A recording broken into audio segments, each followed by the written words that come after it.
Viking fans, look who I have here. Chris Simms, NBC Sports. You're all over media right now. You do a fantastic job. You're here, obviously, at the Combine. Thanks. And so let's get into Vikings stuff. Yeah. Okay. So you've been around the game. Right. You know how to evaluate the game. Vikings have number 12 for their pick. Right.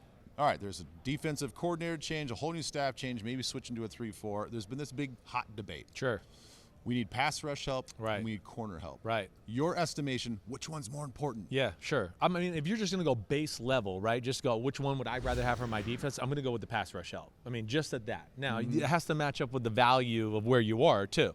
Like, I don't think Aiden Hutchinson and Thibodeau are going to be there at pick 12. No. Right? Now, what I will tell you is I'm not like deep in the weeds with the draft yet, and I can't quite give you a ranking or how deep each position is. But, you know, from that standpoint there, yeah, I would think that in the top 10, the top 2 or 3 pass rushers are going to go off the board. You know, there's a good chance, especially those two.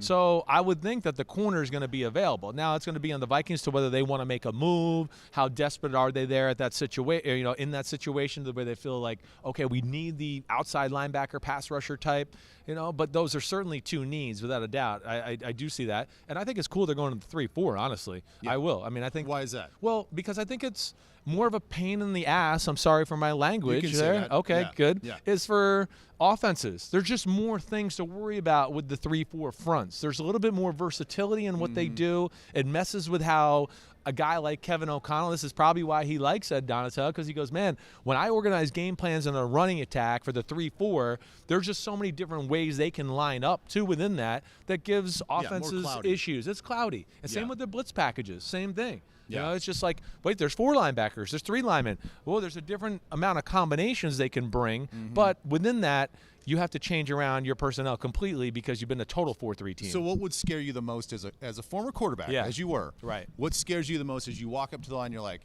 that's an awesome pass rushing defensive end, or I can't throw over there. This whole side of the field's eliminated because that lockdown corner. Yeah, I would still go with the pass rush guy there. Yeah, I would. You don't want to get hit in the back of the head. Well, exactly right. I can just tell you from personal experience, right? Like when Julius Peppers was in his prime was over there, I was literally like blue 45 and like looking into the corner of my eye every time I said a word. Please I was like, that guy. Yes, and literally was saying set hut and taking a peek as I would pull out just to go like to see what kind of jump he got, especially if you didn't have a good right tackle. Yeah. So you have to. So that to me would be the thing I would look at. You know, the DB thing. Hey, we know you need them. You got to play man-to-man in some certain situations in football right now, especially against the great offenses, because the quarterbacks and receivers are too good. Yeah. The systems are too good. They're going to pick apart zone coverage. So you do need that.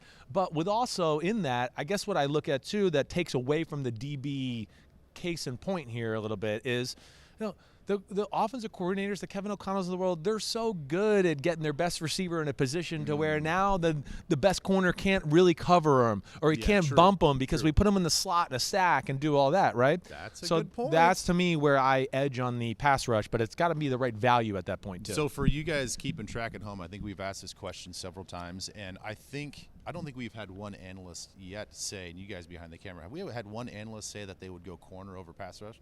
I think pass rush is leading the pack. No doubt. And you know, too, the way the rules are right now. Yeah. I mean, the DB, like, pass interference, 15 yards to the your pinky touched his pectoral. How dare you, right? So, I mean, damn, that's another reason I just err on the defensive line standpoint. Yeah.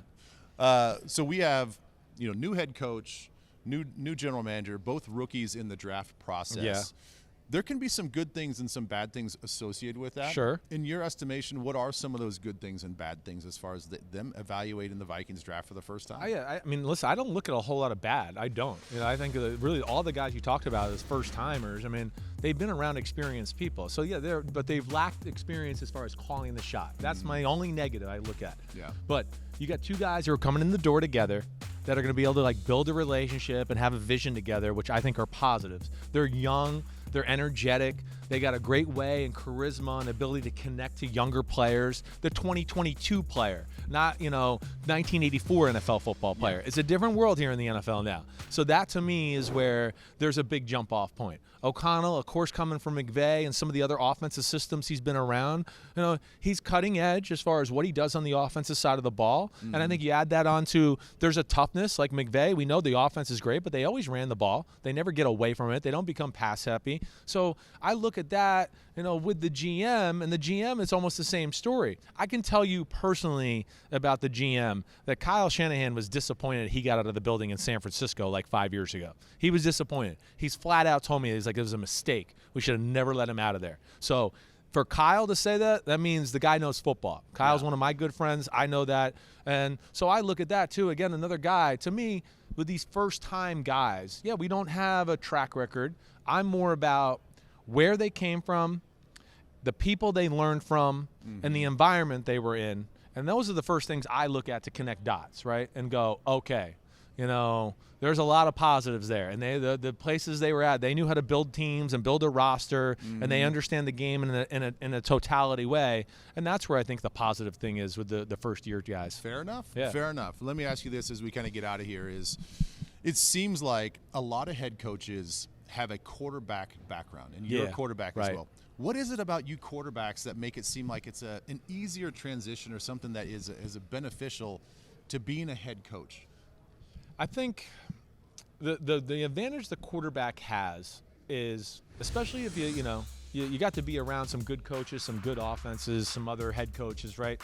You get to be in so many meetings where it's the head coach and the offensive coordinator, and you're in there, and you get to learn things where the game more of in a big picture instead of you're playing linebacker and you're learning about what you got to do. A quarterback's getting able to learn. I get taught by John Gruden and Josh McDaniels how to learn offense, and then at the same time, they're teaching me, along with Monty Kiven in Tampa and things, like little rules of the defense and things. Right. So I think it's their ability to see the game, everything. Yeah. That's where the quarterback's a little bit spoiled as compared to the rest of the crew. You get to be in a meeting with the head coach who's, on third downs this week, I might do this. So you start to learn how to manage games, and then you start to go, damn, that made a lot of sense in situational football, and that's where they have an advantage. But that doesn't mean everything. I mean, I look at a guy like Mike Vrabel, right? Right, yeah. Vrabel's the man, and I think he's pushed himself to learn some of those other things that maybe he didn't learn as a linebacker, to learn offensive football and some of their rules, and that's why he's a great head coach. But that's a lot of people would say when he was in his playing career, he was sort of a quarterback cerebral player. No question. He was getting to sit in meetings with Belichick, and he would tell him the rules of why we're going to align this week when we play this team, and next week we're going to change it to this. And I think that's when you're fortunate to be around some people who can teach you the game in a big picture way. Yeah. Well, I appreciate the time, everybody. Go to Vikings.com. We're going to have more people like Chris Simms breaking this thing down. And before we get out of here, you're a Texas guy, UT guy, and I'm a K-State guy. Can I just get you to say on camera one time, "Go K-State"? What? No, absolutely not. No, I started one time against Cats. One time I started against them. 1-0, baby. 1-0. Hook 'em horns, baby. It wasn't when I was there. It was not. Good thing. I don't know if I'd be 1-0 if you were there. I know. I never lost to Texas. I think I tell you that every single time. You do.